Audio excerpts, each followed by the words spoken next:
So we're here today, and what I want to talk about is if you're, a professional, if you're a real estate agent, even if you're just a passive investor of any sort, or if you're a capital raiser, getting into that side of the business, transitioning your business or doing it in tandem.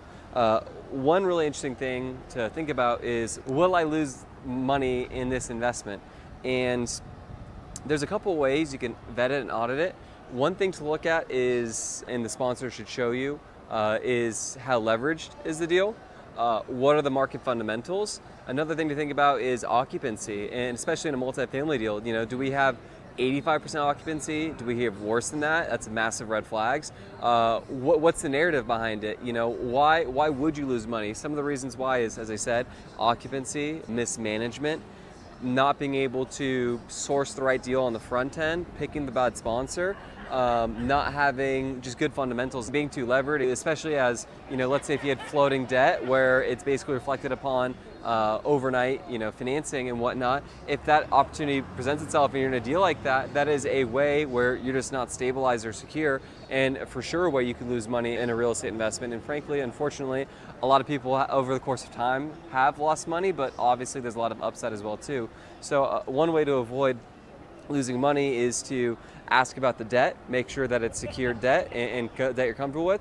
What is the track record with the past owners? Why are they selling it? What is their occupancy currently? And what's the business plan and model? Has this sponsor also done an opportunity? Let's say if the situation is a value add multifamily opportunity. Okay, great. Well, have they done this before? Are they good at sourcing materials, doing their costs inside and out? Things like this really, really impact the deal. And you get a couple fractions off. Well, next thing you know, you've lost a bunch of money. Fractions and a couple basis points off in this world, whether it be 10 basis points, could be hundreds of thousands, maybe millions of dollars, which is substantial in the long run of this deal, especially as the market went right now in 2022, as things get turbulent, is something super crucial to think about.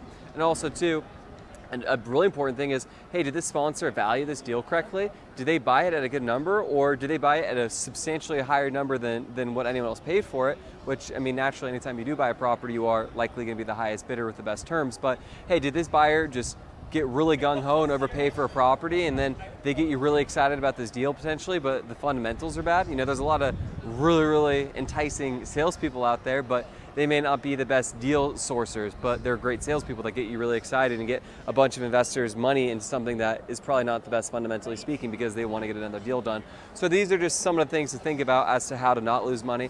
The ways to make money is to make sure that your debt's good, to make sure that the sponsor has done this before, that they know how to implement their CapEx plan and their value add plans, to make sure that they underwrite the deals, to make sure that they know if, hey, where are the rents at currently? Is this under market value? Something really interesting that we've done here at Lone Star is a deal at Timberwalk that is 300 units. We are acquiring and just closed actually a property that is about 180 units right next door to it. Because of what we found when we bought this property, we know that economies of scale, we know that the current rents are drastically under market value, and without even doing any improvements, we've been able to bump up rents there. So we're very confident that where this place is, which is basically fully occupied, that once we turn over some of these leases, we're gonna be able to get a substantially higher rental price, regardless of even doing the business plan and doing the value add. So once we do that in tandem with the value add, the improvements, the kind of turning over of units, we're able to get a really nice juicy upping in rent, and that'll be really, really nice as we exit the property for the sale to bump up and bolster our IRR.